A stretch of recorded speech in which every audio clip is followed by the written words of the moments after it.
আঙুলের ৯টা ২০ আমরা ঘুরতে বেরিয়েছি আশেপাশে দৃশ্য দেখার জন্য। আসলে মঙ্গোলিয়া একটা অসাধারণ দেশ। এই সৌন্দর্য বর্ণনা করার ভাষা আমার জানা নেই, তবে খুবই অ্যাডভেঞ্চার। আমার দীর্ঘ ভ্রমণ জীবনে কখনো এইভাবে টেন্টে আমি থাকিনি, তার কারণ টেন্টে থাকতে হলে মঙ্গোলিয়াতে আসতে হবে। তখন এই ধরনের টেন্ট মূলত মঙ্গোলিয়াতেই আছে। অন্য অন্য দেশে প্রাইভেটলি মানুষ টেন্ট বানিয়ে থাকে, সেটা ভিন্ন কথা। কিন্তু এই ধরনের যে জিনিসগুলো এটা মঙ্গোলিয়াতেই পাওয়া যায়। একটা দীর্ঘ ইতিহাস এবং ঐতিহ্যের দেশ হচ্ছে মঙ্গোলিয়া।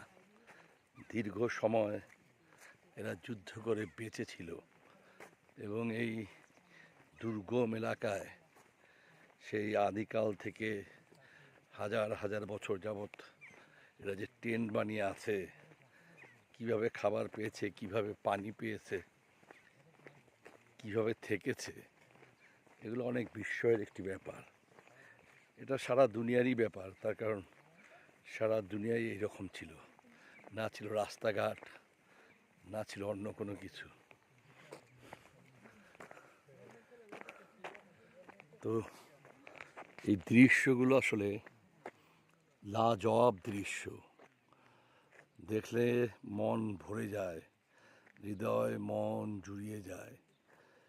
চোখে বিশ্বাস হয় না, মনে হয় শিল্পীর আঁকা এক ক্যানভাস দেখছি।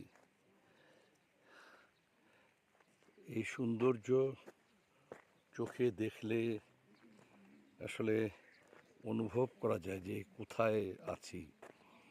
একসময় যে জিনিসগুলো ভিডিওর পর্দায় দেখেছি, আজ বাস্তবেই সেই মেঠো পথ দিয়ে আমি হাঁটতেছি। এটা অনেক বড় একটা রোমাঞ্চকর ব্যাপার।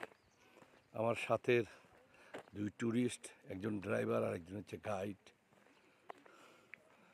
আমরা এগিয়ে যাচ্ছি সুন্দরের সন্ধানে।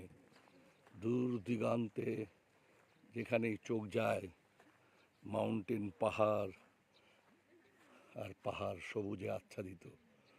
তবে এই জায়গাটি চতুর্দিকে মাউন্টেন, মাঝখানে একটি সমতল ভূমি, সেখানেই এদের মূলত বস্তি গড়ে উঠেছে। এখানেই এদের মূলত বস্তি গড়ে উঠেছে, আর এখানেই এরা দলবদ্ধভাবে সবাই বসবাস করে। এখন আধুনিক যুগ, প্রচুর ট্যুরিস্ট এখানে আসে। তো সেই হিসাবে যেহেতু এখানে অনেক মানুষ, এই জন্য টেম্পল এবং বিভিন্ন ধরনের জিনিসপত্র এখানে গড়ে উঠেছে। এবং এই